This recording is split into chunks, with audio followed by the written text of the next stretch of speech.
السلام عليكم ورحمة الله وبركاته. داوديال كسو دواد وركة تيفيق الصومالي channel studio مقالة نيروبي أيو نكيجي مانيا أنا قلنا واسعد يقرب يقضبضة وركة داون دونتانا وحاكم ذا حكومة الصومالية قيبها كل الدول بهذا الصحافة أي عمباري داوعي ساكي مقالة المقدسة اللي جيستي وري محمود تيمع عدو كم ذا ورياشة كهول قلا مقالة المقدسة xildhibaanada baarlamaanka Soomaaliya waxay u codeeyeen qayb kamid ah qodobada xeer hoosaadka baarlamaanka Soomaaliya.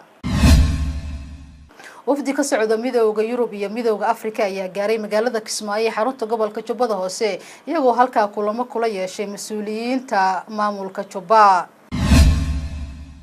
madaxweyne ku-xigeenka Somaliland Cabdiraxmaan Cabdullaahi Ismaaciil Seelici iyo waliba gudoomiyaha golaha wakiilada Somaliland Cabdiraxmaan Cirro iyo xubnaha ka tirsan golaha wasiirada Somaliland ayaa waxay ka qayb galeen magaaladaasi Berbera xaflad qalin jabina oo jaamacadda Golis ee Berbera u qabatay arday halkaasi ka qalin jabinaysay. wasiirka shaqada iyo shaqaalaha Somaliland waxa uu markaa shahaadooyin guddoonsiiyay 150 arday oo ka qalin jabisay xirfado kala duwan.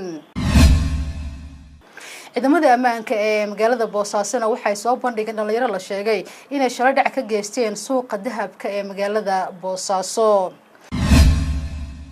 guddiga magac baxay badbaadinta Puntland ayaa baaq ka soo saaray magaalada London iyagoo markaa fariin u diray ismida xildhibaanada aqoon-yahanada iyo waliba shacabka Puntland iyagoo sheegaya in ay taageeraan Cabdiwali Cali Gaasi bay yiraahdeen uu badbaadiyo Puntland. sidoo kale daawadayaal waxa daawan doontaan xubinta todobaadkan waxaan ku soo qaadan doonaa majaajileystaha weyn fanaanka Enbon Xirsi oo ku nool magaalada Hargeysa iyo waliba waayihiisa faneed. qodobada ay qodobo kale iyagoo faahfaahsan goor dhow daawan doontaan daawadayaal balse haatan ku soo dhawaada qadar adeega bulshada.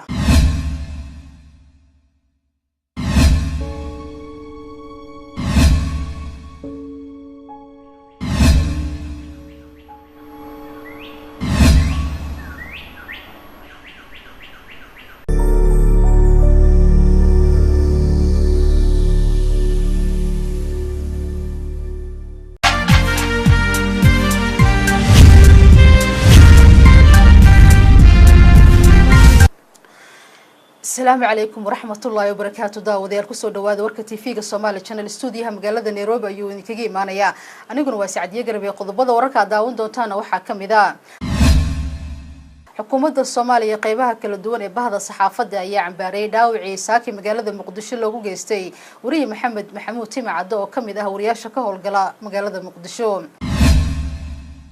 xildhibaanada baarlamaanka Soomaaliya waxay u codeeyeen qayb kamid ah qodobada xeer hoosaadka baarlamaanka Soomaaliya. wafdi ka socda midowga Yurub iyo midowga Afrika ayaa gaaray magaalada Kismaayo xarunta gobolka Jubbada Hoose iyagoo halka kulamo kula yeeshay mas'uuliyiinta maamulka Jubba. madaxweyne ku-xigeenka Somaliland Cabdiraxmaan Cabdullaahi Ismaaciil Seelici iyo waliba gudoomiyaha golaha wakiilada Somaliland Cabdiraxmaan Cirro iyo xubnaha ka tirsan